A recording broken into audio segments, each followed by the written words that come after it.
Nigel Farage.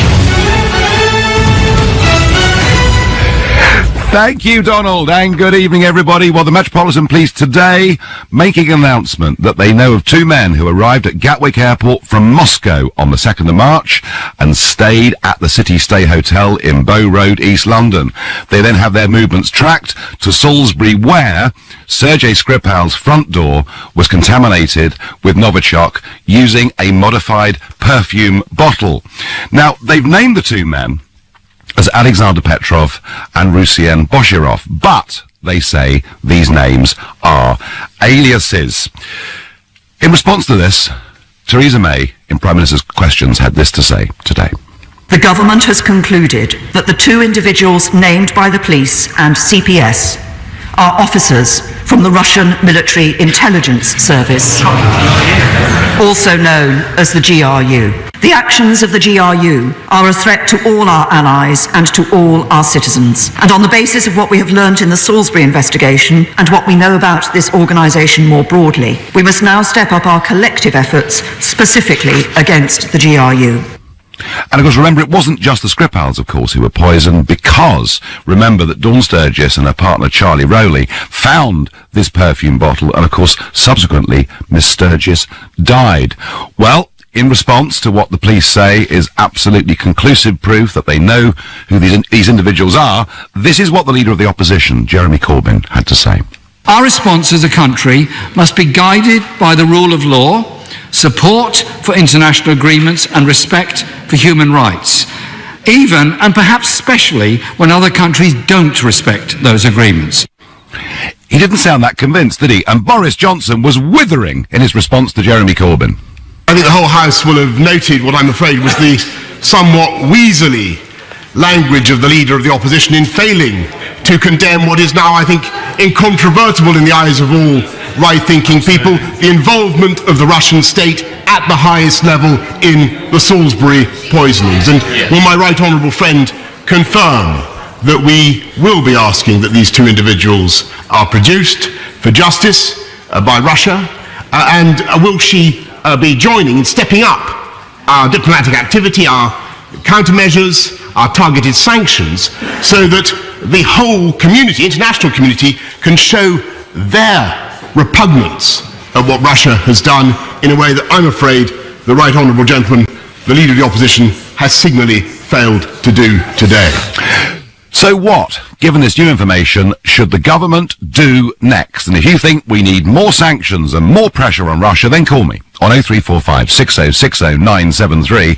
Or maybe you think, actually, there isn't really much more we can do, is there? In which case, text to 84850. And I wonder, what hope is there of us getting back to any sort of normal relations with Russia anytime too? Let me know your views by tweeting, using the hashtag Farage and LBC at LBC. And of course, as ever, you can watch us on Facebook and comment there too. I'm live from Brisbane this morning.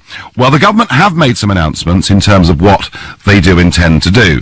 To begin, they've summoned a Russian diplomat in London to explain their deep displeasure.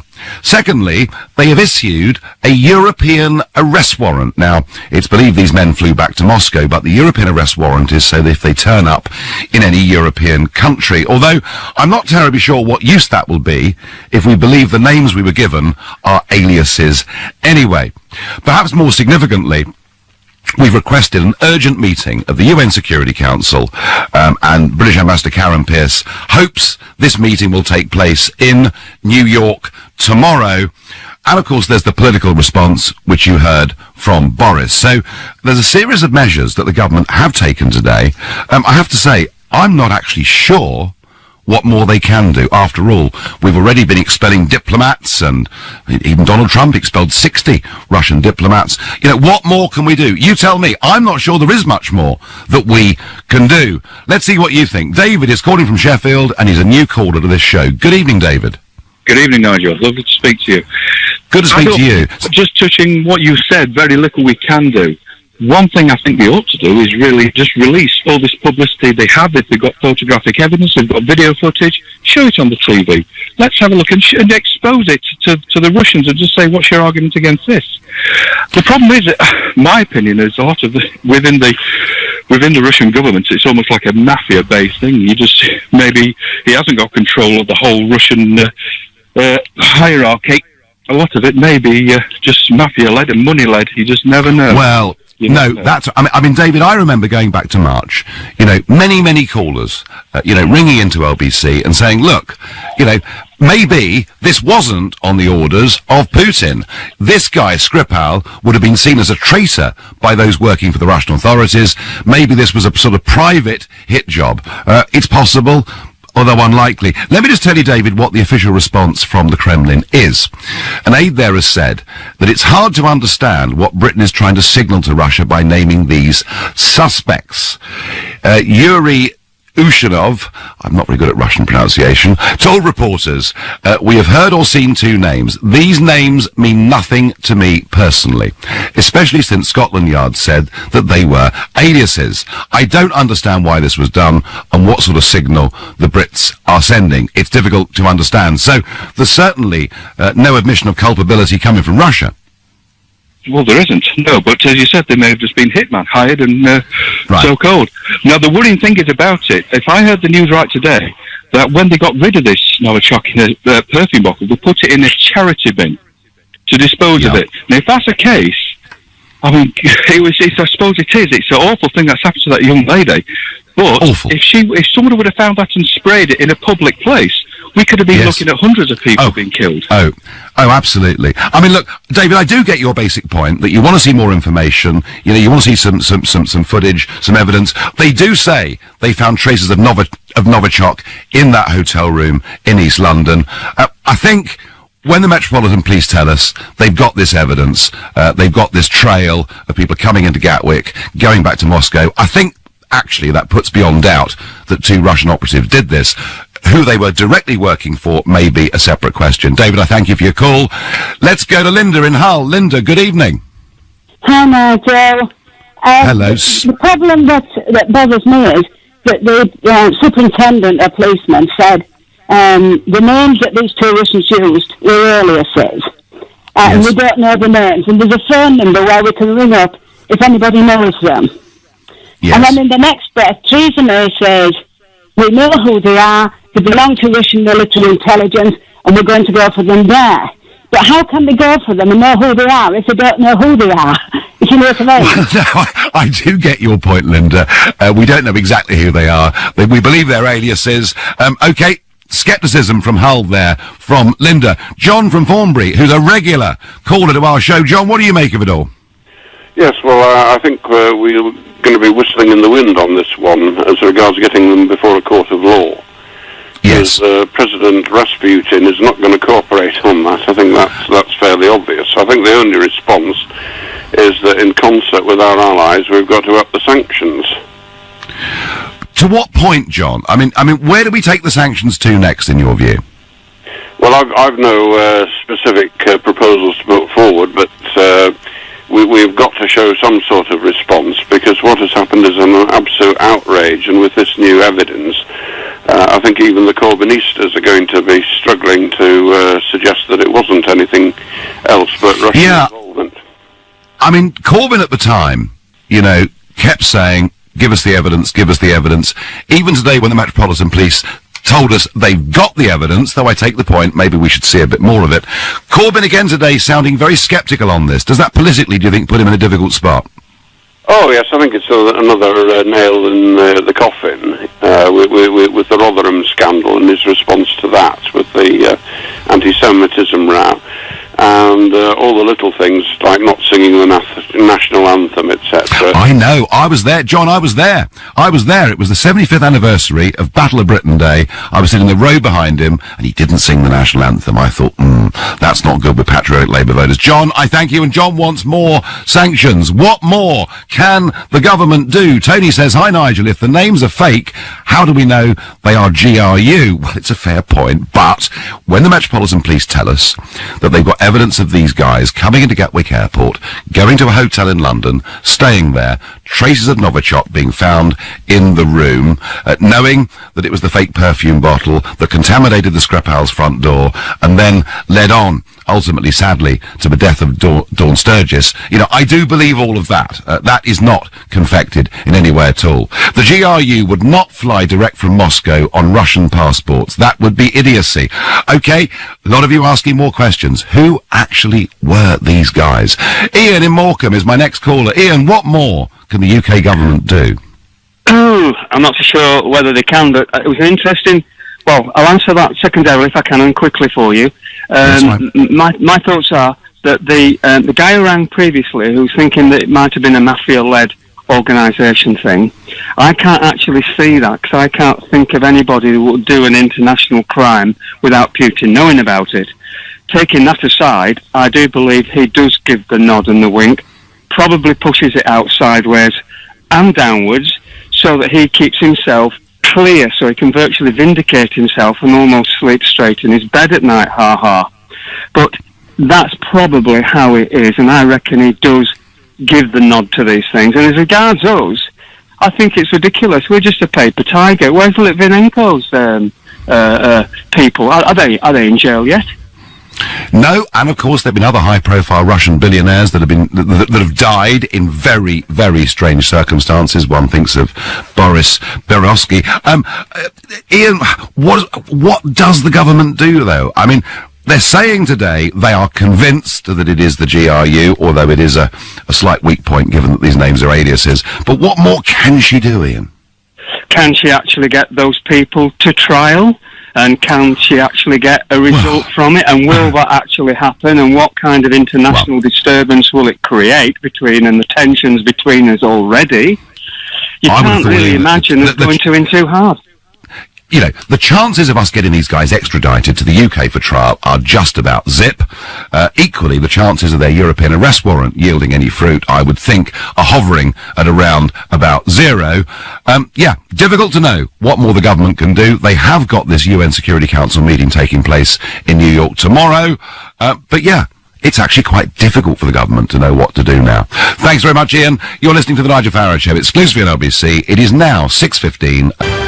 Well, the Metropolitan Police are absolutely certain they know the two individuals that came into the country, where they stayed in London and what they did. What they don't actually know is what their names are, because they believe they were acting under aliases. The Prime Minister is taking some action. She's called Russian diplomats to come and meet her in London. She's trying to get tomorrow a meeting of the UN Security Council.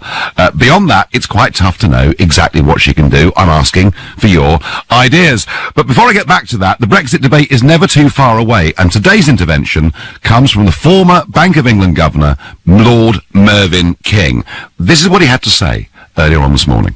If as a country we cannot take a big decision about whether or not we should be in the European Union, which is based on sovereignty, it's based on controlling our borders, there are arguments on both sides, we ought to be able to have a reasonable and civilised debate on that, and then have a vote. What we're now getting is not a reasonable or civilised discussion. It's a discussion where both sides seem to be throwing insults at each other, and I find that deeply depressing. Well, Mervyn King unimpressed by Theresa May's government, calling them incompetent, and saying that our strategy should be, look, we'd like a free trade deal, and we think you probably would like one too.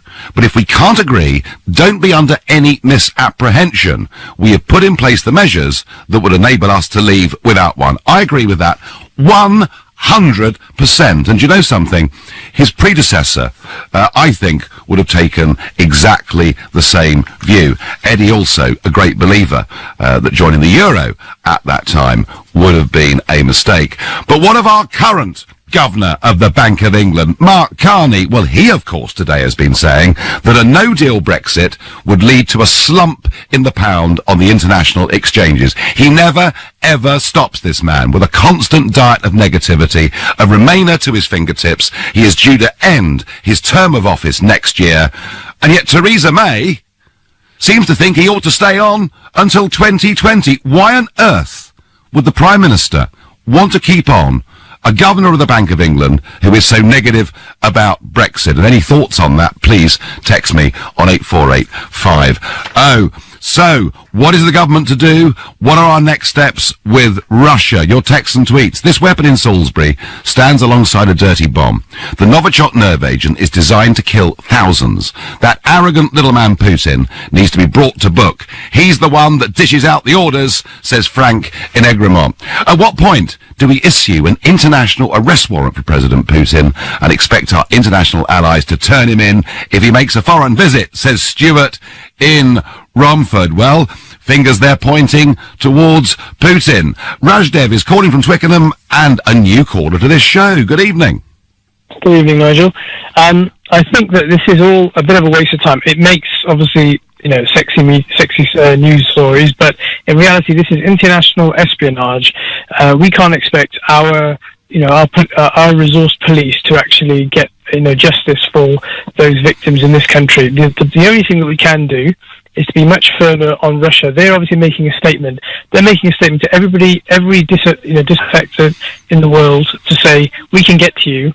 No matter where you go. You can run, but you can't hide, is what the Russians are saying, isn't it? And of course, it's worth reminding people that this guy had worked for the Russian security services and had then defected to us. So he was seen, wasn't he, Rajdev? He was seen as a traitor by Putin and many in Russia. And we obviously, in inviting him here, we took that risk on, and the same with other Russians that have come here. We have taken them on with the understanding that Putin would go after them, and I'm sure we knew that. The only thing we could do at this point, we're spending a lot of money on this investigation, which is not going to lead anywhere apart from what we already know. The only thing that can be done is we say to Russia, we're no longer going to issue you visas to come to this country. Yeah, we could do that. That's all we can do. Yeah, we could do that. But one curiosity to me, I mean, if Putin wanted this guy Skripal bumped off, right? Why go through a procedure with Novichok in a perfume bottle that could have killed hundreds or thousands of innocent people? Very strange way of going about it, isn't it? Well, the problem is, he's trying to pick a method of killing. It's all international espionage, isn't it? He's picking a way of killing somebody that sort of allows plausible deniability rather than just shooting somebody in the street and then getting caught. We could argue, couldn't we, that if spies go around killing each other, well, it's not very nice, but it's not the end of the world. But let's spare a thought, all of us, please, for Dawn Sturgis, 44 years old, an innocent person who died of this Novichok agent. That's the bit, Rajdev, that gets me. Listen, thank you for your call. And the idea there that we stop issuing visas to Russians, that would make the Russian business community sit up and put some real pressure, perhaps, on President Putin. Ian is calling from High Wycombe, another new caller to this show. Ian, good evening. Good evening, Nigel.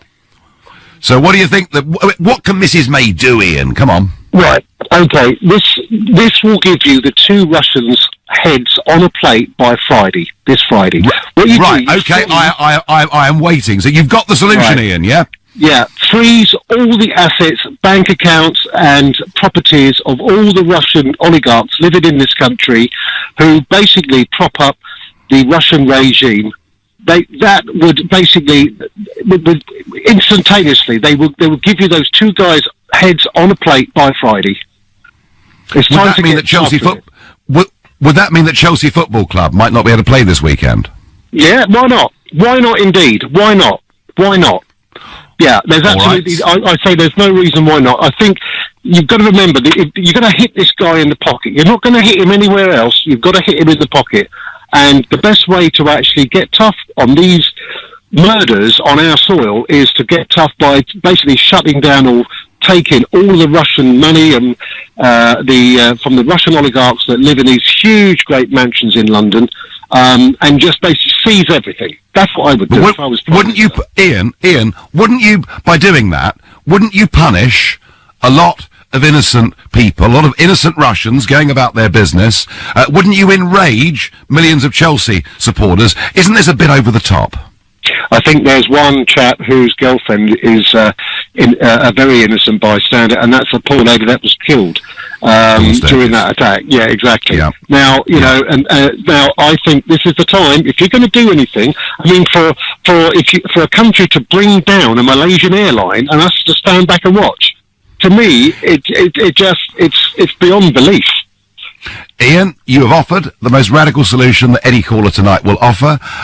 and I take it, and I'll be fascinated to see how others respond. Ian from High Wycombe, thank you very much indeed. John asks me by text, anyone that comes into contact with this stuff, meaning Novichok, seems to suffer. How come these guys didn't? John, I'm not a chemist. I can't answer that. I'm sorry.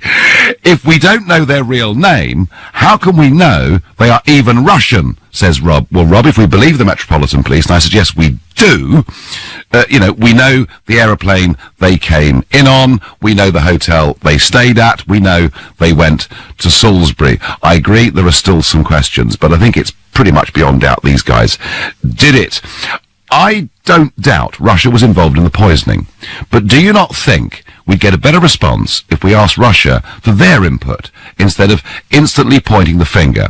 Of course, if you go on blaming Russia, they will go on the defensive. Maybe speak to them and get their input instead of talking to them like they're criminals. I get by text. One of the suggestions was the Russians said, oh, why don't we help you with your investigation? But just think about that for a moment.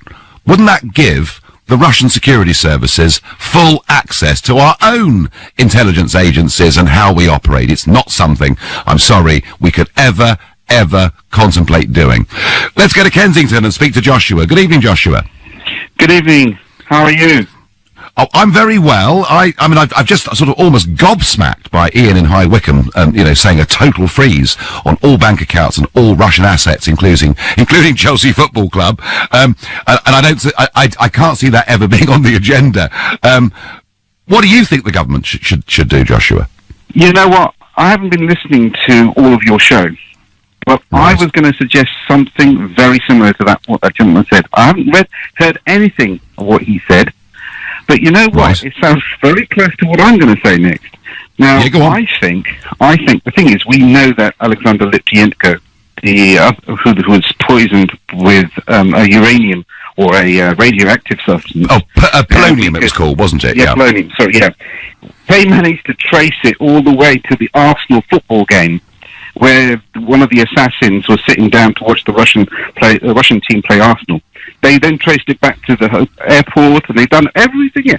Even if you think this wasn't a case where the Russians had a dubious motive to do it, you did have that one, and then you had another one, and then you had another one before that. Now, unless you go after the money, and I can tell you now that Vladimir Putin is one of the biggest investors in this country into property. And unless you go after the people that he's... Vladimir... Are you saying Vladimir Putin himself is a massive investor in this country? Through different different people. That may or may not be right. But Joshua, so your basic point is similar to Ian's point before. Freeze Russian assets, smoke them out, and get these two guys sent here for trial. Chelsea, when you were saying about Chelsea Football Club, right? Why do you think Abramovich didn't get through to this country? Why do you think he had to go to Israel to... Well, Joshua, that's going a bit deep, and we're not discussing him as an individual, but it would upset a lot of Chelsea fans. Joshua, thank you. Well, suggestions coming in. Go for the money. That's the only way to hurt them. That's what LBC listeners are saying. You're listening to the Nigel Farage Show, exclusive on LBC, and it's now 6:30 and time for the news with Lisa Aziz. Well, the Metropolitan Police and Theresa May are certain who the men were that committed the Novichok atrocity down in Salisbury, though they're not actually exactly sure of what their names are. And before I get back to asking you what should be done, and thus far, we've had people saying, freeze all Russian assets in the UK, stop business with Russia, but that would have huge knock-on consequences, not just for Chelsea football fans, but, as Steve from Sussex says to me, you try and shut Russia down from the UK end, and they will cut oil and gas from their end. Not just to us, but to other countries too. And Steve, here's the point. A point Donald Trump made on his recent tour to Europe. 60% of German power comes from Russian gas, which of course is why Mrs. Merkel only expelled 3 Russian diplomats after the Salisbury poisoning, whereas Donald Trump expelled 60. Shutting down Russian business, freezing accounts, perhaps could lead to them hurting us and the West much more than we could hurt them. Before I get back to that, Andy Burnham of course, senior Labour politician and now the Greater Manchester Mayor, has been saying some interesting things on Brexit today. I think it would cause real damage, real division on the streets of Greater Manchester. However, there is something worse than a people's vote, and that is crashing out of the European Union without a deal. So in the circumstances where that is the only thing we're facing, I would actually support a people's vote to stop a no-deal Brexit. So there's Andy Burnham saying, if you stop people getting the Brexit they voted for, there'll be riots on the streets. But it's preferable to have riots on the streets than a no-deal Brexit, and that he will now support, if it comes to that, a suspension of Article 50. And remember, folks, I've been predicting here for months the great political battle this autumn will be the attempt by many in the House of Commons to stop us leaving on March the 29th next year, and ultimately he would support a second referendum. And that comes on the same day when twice Prime Minister May asked Jeremy Corbyn in the House of Commons to stand up and rule out a second referendum, and he ignored her challenge. The Labour Party, folks, are lining themselves up. We will see them at their conference starting on the 23rd of September. The Labour Party are getting ready to betray Brexit and to betray 5 million of their own voters. And we always talk about Brexit as if somehow this is a huge civil war that is going on within the Conservative Party. Well, I tell you what, it's going to be a very big conflict between Labour and many of their voters out there in the country. And responding to an earlier question I made, Tex says, it's clear Mrs May wants to keep hold of Carney because he's a Remainer, not despite it, says Steve. Steve, I have to say, every time this woman stands up and says that there's going to be a clean Brexit, we're going to take back control of our laws, our borders, our money, I don't believe her, and I simply don't trust her.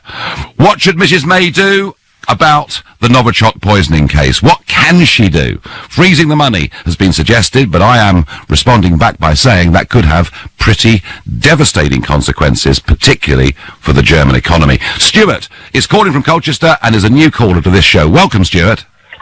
Well, good evening, Nigel. Good evening. Hello. So what can be done, Stuart? Well, unfortunately, as much as I disagree, I think we have to admit the fact that there's not a lot can be done. One, to reiterate what you've already recently said, the economy will be severely affected. So I don't believe, what you have to remember is MPs like Theresa May, political parties, they're temporary employees. They're not there for the long run. So they're not going to do anything that will damage their stay whilst they're in power. And second of all, freezing assets of Russian oligarchs and businesses in the UK will have no effect. Because if this guy, if Putin really is the type of chap that can organise and orchestrate murder, then nobody, none of these oligarchs and these business people are going to say anything against him anyway. They'll feel repercussion. They'll put up with the aggro. They're not going to go against him because they're too scared. So there is certainly a sort of certainly a rule of fear there, isn't there? So really, Stuart, Mrs May's a bit snookered, isn't she, on this? I believe she is. I believe. Do you know what? It's unfortunate. Do you know what? I disagree with it, but I believe she is, and we have to face the facts. It's happened. We're in. If it was a game of chess, we're in checkmate, and we have to now deal with. Let's go back to dealing with Brexit. That's now a problem. Well, that's always been a problem. But we're wasting a lot of time on something with no positive outcome, I believe. Stuart, I have to say, I take your position. I really don't believe there is much more that we can do. Thank you very much indeed for your call. A second referendum is inevitable. I'm getting through responding to what was said there by Andy Burnham. Well, I don't believe it is inevitable. I also believe if we are forced to vote again on this, do not underestimate the anger of the British people. You'll be really surprised by how big the Leave vote is. That's certainly what I believe.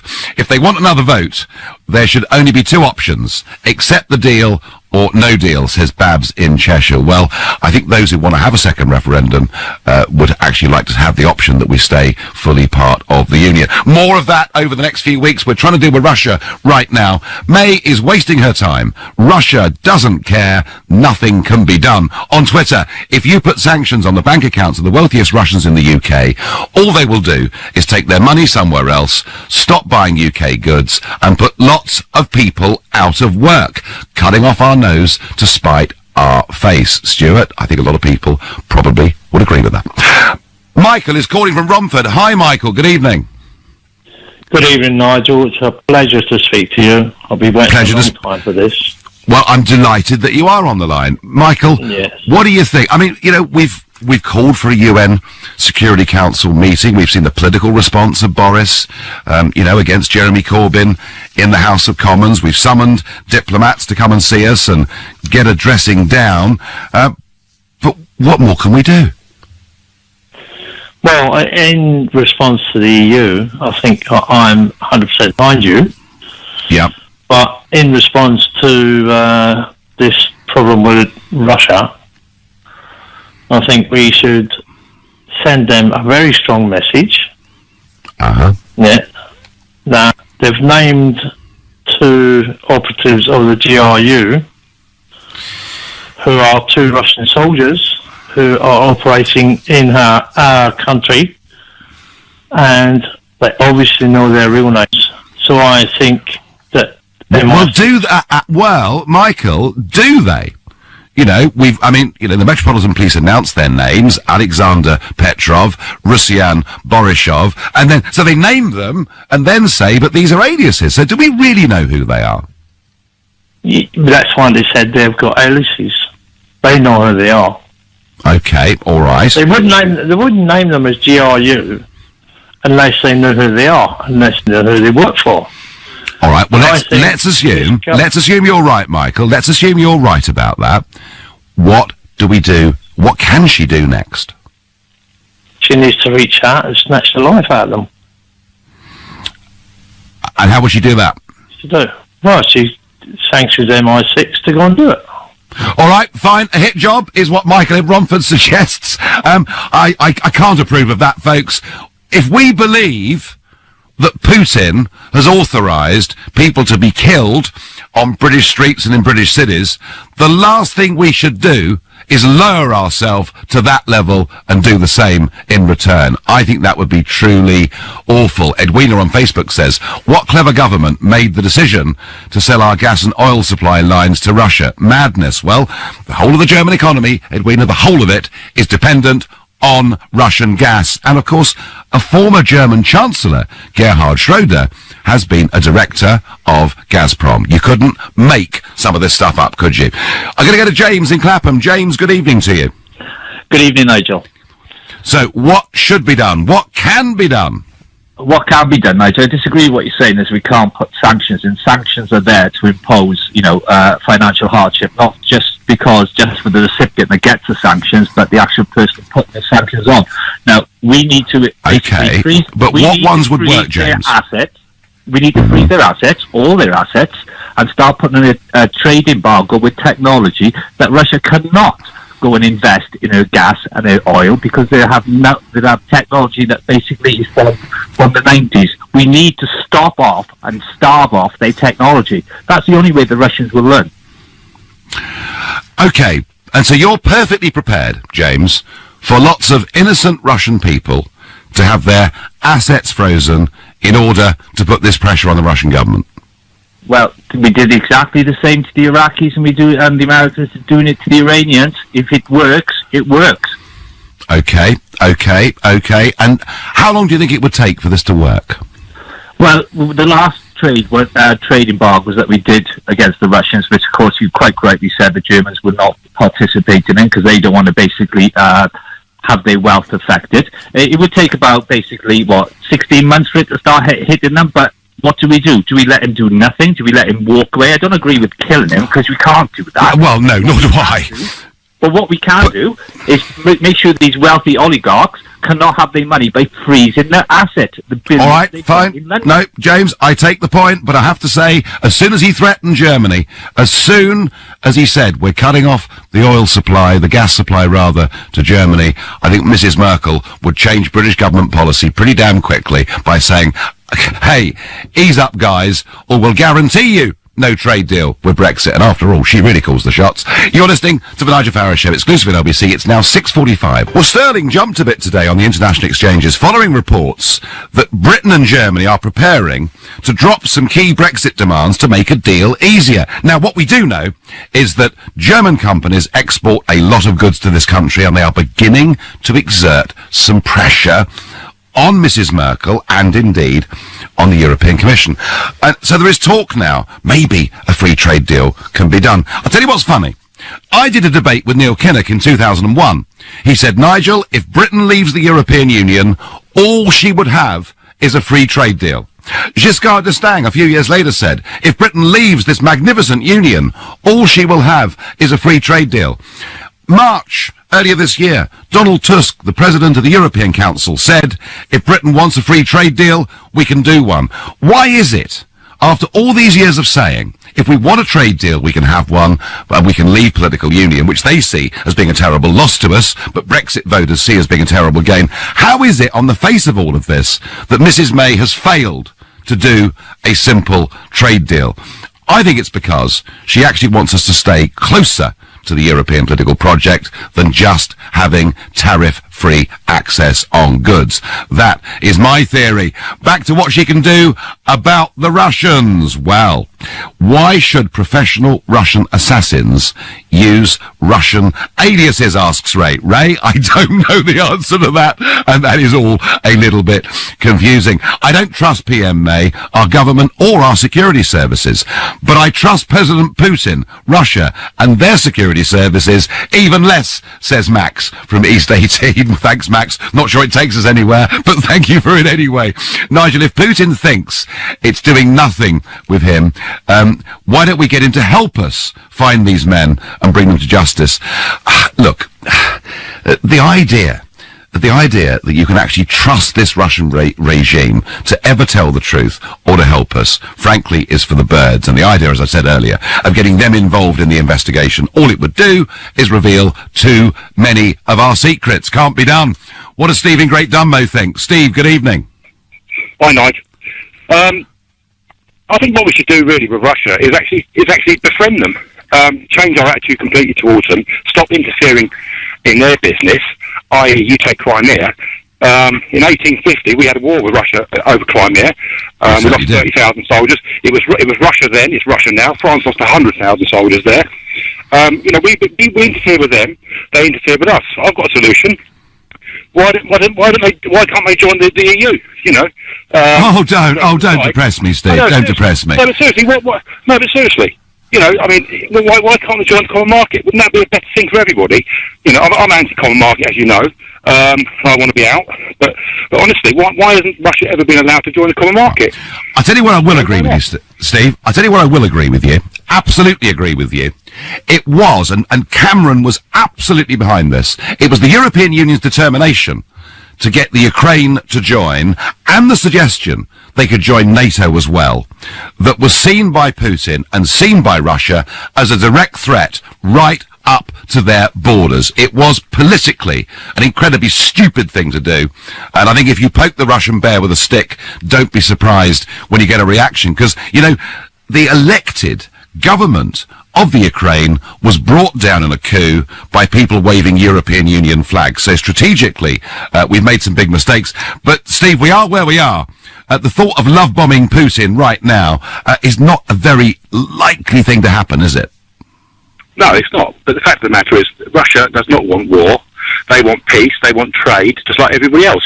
The West is looking at Russia like it's our number one enemy. It's not. It's not. It's got 140 million people. The population is less than Bangladesh, for Christ's sake. And the fact of the matter is, their economy is smaller than Italy. We know Italy is virtually bankrupt. We just need to befriend them. We need. The main problem we've got is the Muslim spread of Muslim Islamic fundamentalism in the world and China. Secondly, well, on the issue of Islamist extremism and terrorism, of course, we are very much on the same side as Putin. That strategically would be true. Steve, let me ask you just very quickly. Do you believe that Putin was behind the Salisbury poisonings? I have no idea. And the fact that we've done stuff far worse ourselves, and we're always involved in it. I mean, maybe true. Steve, I thank you. I'm going to run. Lots more callers. Alan in Guildford, new caller to this show. Good evening, Alan. Good evening, Nigel. How are you? I am well. So, Alan, put yourself in PM May's shoes. You're in charge. What are you going to do? Well, look, seriously, I'm a farmer, right? Okay. And I'm very, very disappointed in where we are at the moment. I'm quite happy to get out. Can you just, Alan, talk a little bit more clearly into the mouthpiece, please? I'm sorry, Nigel. Yeah, go on. I'm a farmer, so we've heard a lot of things about farmers saying we want to, we're not happy with Brexit and whatever. I have to tell you, I'm happy. I want to get out. I have to grow 3 crops, right? I only have storage enough for 1 crop. It's cost me a lot of money every year. Alan, we can discuss farming and fisheries and Brexit another time, and I'd love to hear your story and first-hand experience, but let's talk about the Salisbury poisonings. Let's talk about the Metropolitan Police's evidence today and what Mrs May said in the House of Commons. What more can we do? Internal security is very, very important, obviously, and that's what we're talking about. And okay. Right, Alan, I'm sorry. I'd love to talk to you, but the line is a lot of things going wrong. Breaking news. Ollie Robbins, civil servant, has said the Cabinet did not discuss the plan for a common rulebook on goods with the EU until the Chequers meeting at which the White Paper was agreed. It was the first time the Cabinet had discussed it. Yes, he said. Well, doesn't it just back up every Brexiteer suspicion that Theresa May and the civil service are working to bounce her own cabinet and parliament into and the country into their version of what Brexit is? I'm surprised that only David Davis and Boris Johnson resign. I should have thought a lot more of them should have gone. This is how Mrs May is behaving. I hope those of you out there who constantly say I'm giving her a hard time unnecessarily get the message. She is deceiving us. My last caller tonight on this subject of what Mrs May can do is Martin, and he's calling from Chiswick. Good evening, Martin. Nigel, the government have already made things difficult for Mr Abramovich, stop him getting back into the country. So he's cancelled his plans for a new stadium, which is just short of £1 billion. Who does that help? Well, what it does, it hurts construction workers, it hurts architects, it hurts thousands of people who would have been involved in the complete regeneration of Stamford Bridge. That's the truth, isn't it? Exactly. So freezing the assets of all the Russians is just kicking ourselves in the teeth again. Martin, it ain't going to happen, and if there was any reaction back against Germany, that would be impossible. Martin, do you agree with me? And tonight I've had people suggesting assassinations, freezing of assets, all sorts. Do you agree with me, Martin? There isn't that much we can really do. I agree with you entirely. We're a small, comparatively now insignificant country. We're going to be more insignificant when you get your wishes and we leave. Get out of it. We'll be a global powerhouse. We'll be out. We'll be out here in places like us. Martin, we're out of time. We're out of time. Martin, come back for a Brexit fight anytime you like. You've been listening to the Nigel Farage Show here on LBC. I'm back tomorrow evening at 6 o'clock. At 10 tonight is Tom Swarbrick. But up next, it's Ian Dale.